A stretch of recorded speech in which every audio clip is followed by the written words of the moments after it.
ক্ষমতাচ্যুত প্রধানমন্ত্রী শেখ হাসিনা তার মেয়ে সাইমা ওয়াজেদ পুতুল ও ছোট বোন শেখ রেহানার ব্যাংকের লকার থেকে উদ্ধার হয় 832.51 ভরি স্বর্ণালংকার। তবে দ্বাদশ জাতীয় সংসদ নির্বাচনে হলফনামায় শেখ হাসিনা ঘোষণা দিয়েছিলেন 13,25,000 টাকার স্বর্ণালংকার আছে তার নামে। একই হলফনামায় তৎকালীন প্রধানমন্ত্রীর হাতে ছিল 28,500 টাকা। সুদাসনে তার অংশের দাম দেখিয়েছিলেন 5 লাখ। শেখ হাসিনার আয়কর নথি ও হলফনামা যাচাই বাছাই করে বিস্তারিত জানাচ্ছেন সুমাইয়া খান।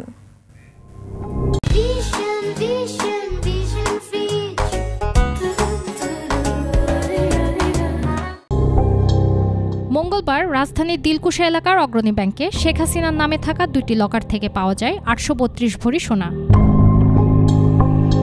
751 নম্বর লকারে 422 ভরি সোনা, যা শেখ হাসিনা ও পুতুলের নামে নিবন্ধিত। আর লকার 753-তে পাওয়া যায় 410 ভরি স্বর্ণালংকার, যা শেখ হাসিনা ও শেখ রেহানার নামে খোলা। এনবিআর বাংলাদেশ ব্যাংকের সঙ্গে অভিযানে অংশ নেন দুদক কর্মকর্তারা। জানান, শেখ হাসিনার স্বর্ণালংকারের পরিমাণ নির্ধারণের কাজ চলছে। সাবেক প্রধানমন্ত্রী ব্যক্তিগত ছিল, কিছু স্বর্ণালংকার তার মেয়ের ছিল, কিছু স্বর্ণালংকার তার বোনের ছিল। এই বিষয়ে যার এইখানে আলাদা আলাদা মার্কিং করা ছিল স্বর্ণালংকারগুলো। এই আমাদের অনুসন্ধান দলে যারা আছেন, অনুসন্ধানকারী কর্মকর্তা যারা রয়েছেন, তারা হচ্ছে যে এগুলি পৃথক করবেন। 2024 সালের জাতীয় সংসদ নির্বাচনের আগে দেয়া হলফনামায় শেখ হাসিনা তার স্বর্ণালংকারের মূল্য জানান 13,25,000 টাকা, যা উদ্ধার হওয়া স্বর্ণের পরিমাণের চেয়ে অনেক কম।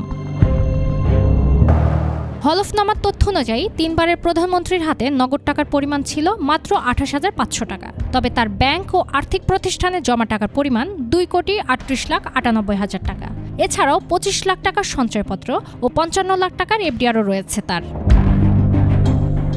শেখ হাসিনা তার পূর্বাঞ্চলের 10 কাঠা প্লটের দাম দেখিয়েছেন 34,76,000 টাকা। আর ধানমন্ডি 5-এর সুধা সদনে তার অংশের মূল্য উল্লেখ করেছেন মাত্র 5 লাখ টাকা। আমরা তার দাখিলকৃত সম্পদ বিবরণী যাচাই করছি। সম্পদ বিবরণীতে তিনি তার স্থাবর অস্থাবর সম্পদের বিস্তারিত বিবরণ দিয়েছেন।